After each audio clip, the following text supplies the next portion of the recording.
Bismillahirrahmanirrahim. Assalamualaikum warahmatullahi wabarakatuh.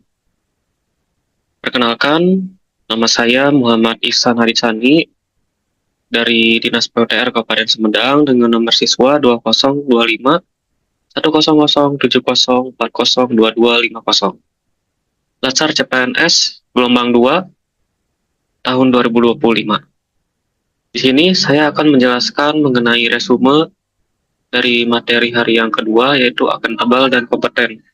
Selamat menyaksikan. Bismillahirrahmanirrahim. Di sini saya akan menjelaskan mengenai resume dari materi yang berjudul akuntabel. Pengertian akuntabilitas. Dalam banyak hal, kata akuntabilitas sering disamakan dengan responsibilitas atau tanggung jawab. Namun pada dasarnya, kedua konsep tersebut memiliki arti yang berbeda. Responsibilitas adalah kewajiban untuk bertanggung jawab yang berangkat dari moral individu, sedangkan akuntabilitas adalah kewajiban untuk bertanggung jawab pada seorang atau organisasi yang memberikan amanat.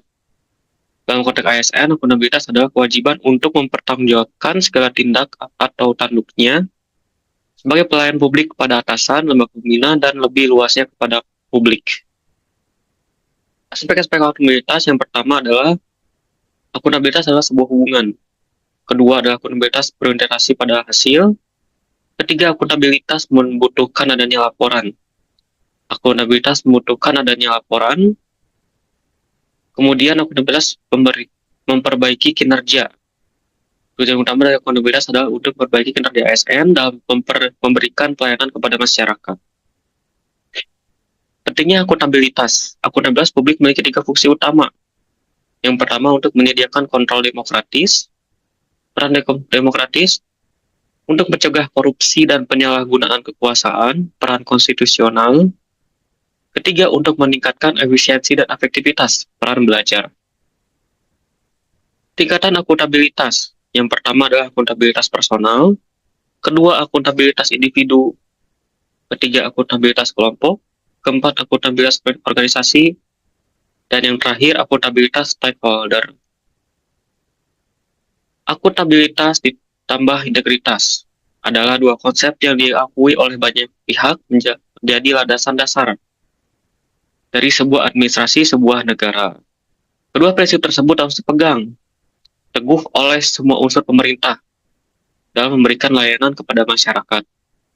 Menurut Aulits 2011, bahkan mengatakan bahwa sebuah sistem yang memiliki integritas yang baik akan menurut terciptanya akuntabilitas, integritas tersendiri, dan transparansi. Integritas dan anti korupsi. Bangsa besar adalah bangsa yang meneladani integritas para tokoh bangsanya.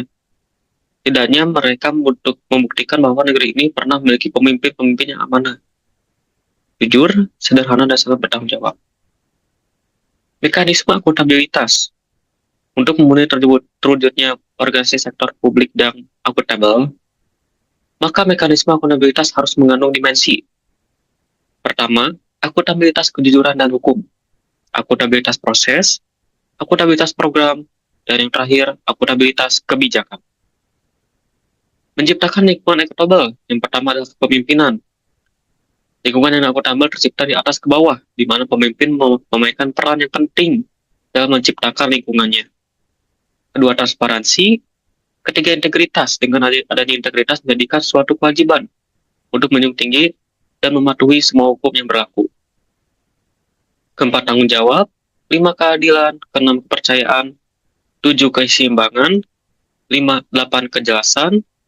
Kesembilan, konsistensi. Kemudian adalah 2 tipe konflik kepentingan.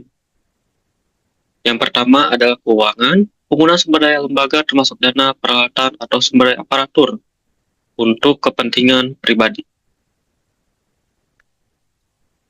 Kemudian adalah non-keuangan, yaitu penggunaan posisi atau wewenang untuk membantu diri sendiri dan atau orang lain. Materi yang selanjutnya adalah resume dari materi yang berjudul kompeten. Kompeten atau kompetensi merupakan perpaduan aspek pengetahuan, keterampilan, dan sikap yang terindikasikan dalam kemampuan dan perilaku seorang sesuai tuntutan pekerjaan. Kompetensi terdapat kompetensi teknis, yang diukur dari tingkat dan spesialisasi yang pendidikan, latihan teknis fungsional, dan pengalaman bekerja secara teknis. Kemudian kompetensi manajerial yang diukur dari tingkat pendidikan, pelatihan struktural manajemen, dan pengalaman kepemimpinan.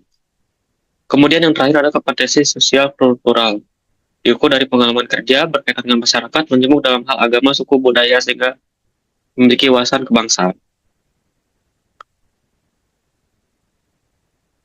Kemudian adalah upaya meningkat kompetensi dilakukan organisasi maupun individu melalui proses perencanaan, pelaksanaan evaluasi sesuai dengan kebutuhan organisasi dan pegawai. Setiap ASN memiliki hak dan kesempatan untuk mengembangkan kompetensi, diarahkan pada pengembangan kompetensi sesuai kebutuhan jabatan. Kemudian pengembangan kompetensi sebagai salah satu dasar dalam pengangkatan jabatan dan pengembangan karir. Pengembangan kompetensi ada pendidikan, dilakukan untuk meningkatkan pengetahuan karir PNS melalui pendidikan formal sesuai dengan ketentuan peraturan perundang-undangan. Dilakukan dengan cara pemberian tugas belajar dengan tujuan memenuhi kebutuhan standar kompetensi jabatan, pengembangan karir. Kemudian ada pelatihan klasikal dan non-klasikal. Klasikal yaitu pembelajaran tatap muka di dalam kelas, paling kurang melalui pelatihan, seminar, kursus, dan penataran. Untuk non-klasikal melalui e-learning, bimbingan di tempat kerja, pelatihan jarak jauh, magang, dan pertukaran antara PNS dengan pegawai swasta. Paling lama 1 tahun dan pelaksanaannya dikoordinasikan oleh LAN dan BKN. Instansi pemerintah wajib menyusun rencana pengembangan kompetensi tahunan yang dituangkan dalam rencana kerja anggaran. Perencanaan pengembangan kompetensi untuk menunjukkan profesionalitas ASN dengan mempertimbangkan kebutuhan individu pegawai. Kemudian ada perilaku kompeten.